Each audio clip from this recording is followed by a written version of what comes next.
production de ces pays-là, donc en gros pas loin d'une production mondiale, divisée par 2 d'ici à 2050, ça veut dire que les importations européennes sont divisées par n'importe quoi entre 2 et 50. Bon. Donc de toute façon, nous on est dos au mur. De toute façon, on est dos au mur. Donc nous, c'est notre intérêt égoïste qui rejoint le pari pascalien que de décarboner aussi vite qu'on peut. C'est juste notre intérêt égoïste. Parce que de toute façon, si on ne fait pas ça, la montée du populisme à laquelle on assiste aujourd'hui, c'est que le début de la plaisanterie. Hein. Vraiment.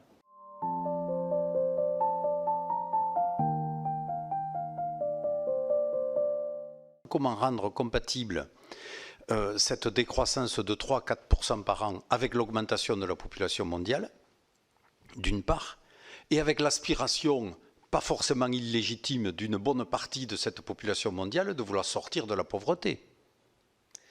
Et là, on a une équation avec des connus, des tangentes dont on sait ce qu'il va en advenir. On va aller vers les 10 milliards. On va avoir la volonté de certaines de sortir donc de la pauvreté. Et le fait d'être pour nous plus raisonnable, plus sérieux dans l'utilisation, donc ne serait-ce que de l'énergie, est-ce que ça va suffire pour résoudre cette équation? Et par rapport à cela, quid dans ce monde ouvert et dans lequel vous dites effectivement il n'y a pas de patron et il n'y a pas de, il y a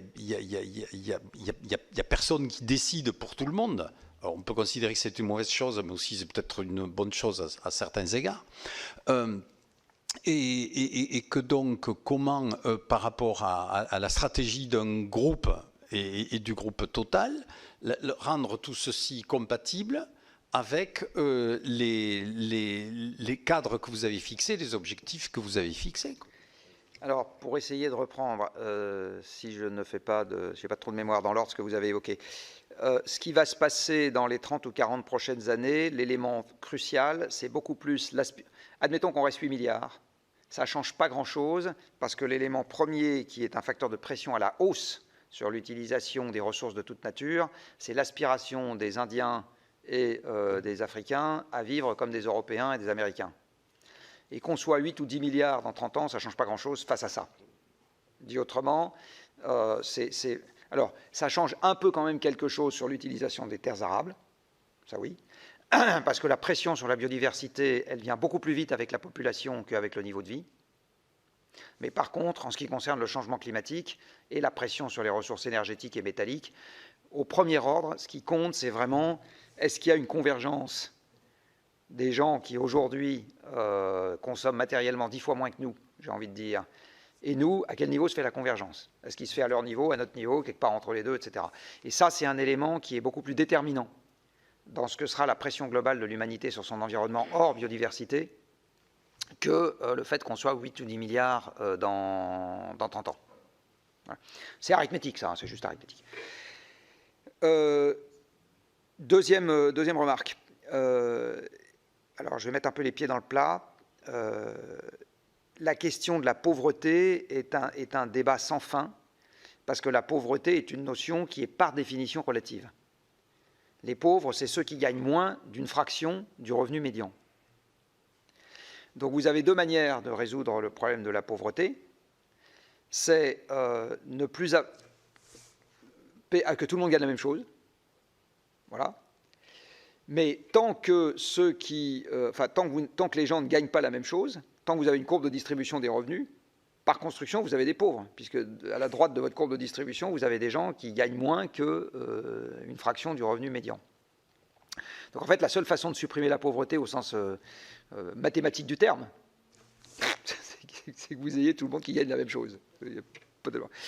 Au sens mathématique du terme. Après, si supprimer la pauvreté, c'est de se dire, les gens qui aujourd'hui n'ont pas de maison, ils veulent une maison avec salle de bain, le temps qu'ils y arrivent, si ça se trouve, vous serez pauvre face aux gens qui auront tous un jet privé. Vous voyez, quand vous regardez Aujourd'hui, il y a des gens en France qui se considèrent comme pauvres face aux classes moyennes. Ils restent très riches face à ce qu'était un paysan du Moyen-Âge. Donc la pauvreté est toujours une notion relative. C'est ça que je suis en train de dire. Donc ce n'est pas pour faire de la provocation inutile. C'est juste pour dire qu'il y a un vrai sujet dans cette histoire qui est quel est l'exemple donné par les gens qui ont un mode de vie, entre guillemets, ordinaire. Et à mon avis, il n'y a pas tellement d'autres choses à faire que de travailler là-dessus. Parce que si on dit la première priorité... Du reste, les pays en développement ne sont pas fous. Je connais très bien Brice Lalonde, qui a fait toutes les COP depuis la première. Et il m'a dit, un jour, je me rappelle très bien, il m'a dit, les négociations climat, depuis le début, les pays riches viennent en pensant qu'on va parler climat, les pays pauvres viennent en pensant qu'on va parler développement, et c'est les deuxièmes qui gagnent. Bon. Donc en fait, c'est vraiment la question de quel est le modèle, j'ai envie de dire. Et là, ma conclusion, c'est tant qu'on fume 20 cigarettes par jour, c'est compliqué de dire à quelqu'un qui en fume que 2 que c'est pas bien de fumer. Donc le seul pari pascalien qui a une chance de passer pour moi, c'est que nous on fasse des efforts. Et de compter sur le fait que les hommes étant des animaux sociaux, ben, le mimétisme fera sa part. Je vois pas tellement d'autres paris. De toute façon, je vois pas d'autres paris gagnables. Et la deuxième chose que je voudrais rajouter, c'est je vais revenir à mes hydrocarbures et à ma géologie. On a fait un travail au Shift Project pour regarder quelle était la production, je dis bien la production, à venir de pétrole des 16 premiers producteurs mondiaux hors Brésil et Canada, qui sont par ailleurs les 16 premiers fournisseurs de l'Europe, d'ici à 2050, sous seule contrainte géologique. On a fait ça en accédant à une base de données non publique, que tous les pétroliers ont par ailleurs, parce que c'est un truc qui est fait pour qu'ils voient chacun ce que fait leur petit copain, fourni par Reichstadt Energy, et on a demandé à 3 affreux Jojo, donc l'ancien patron de l'exploration de Total, l'ancien patron de l'évaluation des gisements de chez Total et un ancien analyste pétrole et gaz de l'AIE, de nous dire, avec leur connaissance, sur la base de cette base de données, ce qu'ils nous faisaient comme pronostic sur la production future de ces 16 pays, qui encore une fois sont les 16 premiers producteurs mondiaux. Et la conclusion qu'ils nous livrent, c'est d'ici à 2050, leur production, sous seule contrainte géologique, est divisée par 2. Il se trouve que quand vous regardez des pays ou des zones dont la production est divisée par 2, leurs exportations, quand c'était des exportateurs, est divisée par beaucoup plus de 2. Si vous prenez le Mexique, entre son pic de production qui a eu lieu en 2004 et 15 ans plus tard, 2020, leurs exportations sont passées de 50% de la production à 0. Prenez l'Égypte, même motif, même punition, en 15 ans. Prenez l'Indonésie, même motif, même punition, en 15 ans. L'Afrique est aujourd'hui exportatrice nette de pétrole. Au train où vont les choses, dans 15 ans, ça sera fini. Donc, une production de ces pays-là, donc en gros pas loin d'une production mondiale, divisée par 2 d'ici à 2050, ça veut dire que les importations européennes sont divisées par n'importe quoi entre 2 et 50. Bon. Donc, de toute façon, nous, on est dos au mur. De toute façon, on est dos au mur. Donc, nous, c'est notre intérêt égoïste qui rejoint le pari pascalien que de décarboner aussi vite qu'on peut. C'est juste notre intérêt égoïste. Parce que de toute façon, si on ne fait pas ça, la montée du populisme à laquelle on assiste aujourd'hui, c'est que le début de la plaisanterie. Hein. Vraiment. Donc, voilà, on peut craindre bien pire. Donc, je pense aujourd'hui qu'il n'y a pas tellement de plan B en ce qui nous concerne, ce qui a au moins le mérite de nous éviter les états d'âme. Voilà. Alors le nucléaire, dans cette histoire, est une partie intéressante de la solution et très loin d'être la totalité de la solution. C'est très loin d'être la totalité de la solution parce qu'aujourd'hui, le nucléaire, il ne nous aura pas échappé que ça fait que de l'électricité. Et donc, pour que ça soit une solution à des usages du pétrole, du gaz ou du charbon, ça veut dire qu'il faut électrifier ces usages ou les hydrogéner.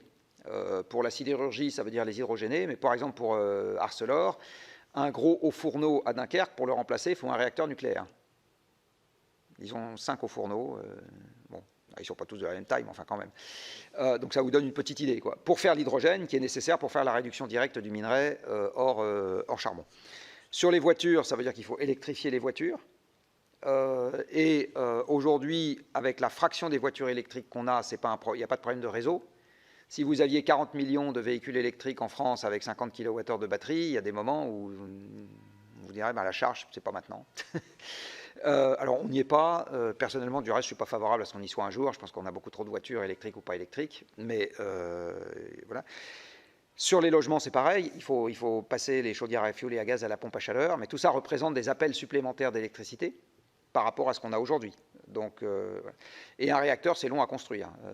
Même les Chinois qui vont vite, ils mettent quand même 5 ans. Et nous, qui allons particulièrement lentement, on met plutôt 15 ans. Bon.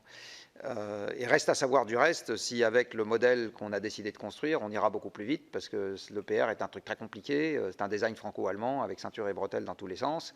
Peut-être que ce n'est pas le cheval le plus optimal si on veut déployer du nucléaire rapidement. Peut-être que le déploiement du nucléaire rapide, ça serait tout simplement de faire ce qu'on a déjà, avec lequel l'UPR n'apporte pas de rupture technologique majeure. C'est pas, bon, en disant ça, je dis peut-être des horreurs. Mais, et le vrai nucléaire durable, de toute façon, c'est celui de la 4e génération. C'est celui qui est capable d'exploiter autre chose que l'uranium 235, parce que l'uranium 235, il n'y en a pas assez dans le monde pour que le nucléaire remplace de manière durable une fraction significative des centrales à charbon, puis on parle un peu d'ordre de grandeur. Et donc il faut passer le plus vite possible à la 4e génération. Donc le nucléaire est intéressant si on passe très vite à la 4e génération. Pour le moment, on nous a donné le signal inverse en France. Et si on est capable de déployer des réacteurs raisonnablement rapidement pour concourir à la production d'électricité décarbonée. Voilà. Mais ça n'évitera absolument pas un effort massif de sobriété. Absolument pas. Qu'on va devoir, et qui est la priorité des priorités pour moi aujourd'hui, parce que c'est quelque chose qui demande de travailler des esprits de façon beaucoup plus forte que de leur offrir une marge de manœuvre technologique.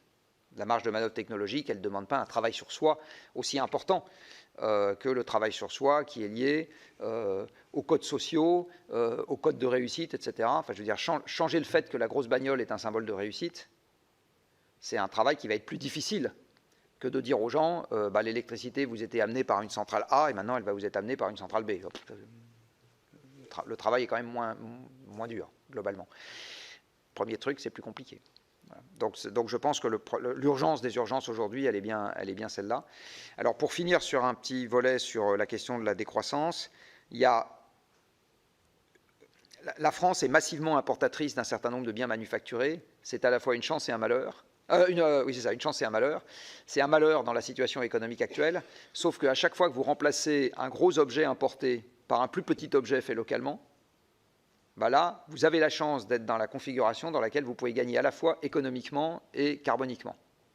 Donc je vais le dire autrement, si on remplace les voitures à essence importées par des vélos électriques fabriqués de A jusqu'à Z en France, acier, batterie, etc., qui coûteront plus cher que les vélos importés, mais moins cher que les voitures quand même, et bien là, vous êtes dans un contexte dans lequel vous avez à la fois du PIB et de la décarbonation.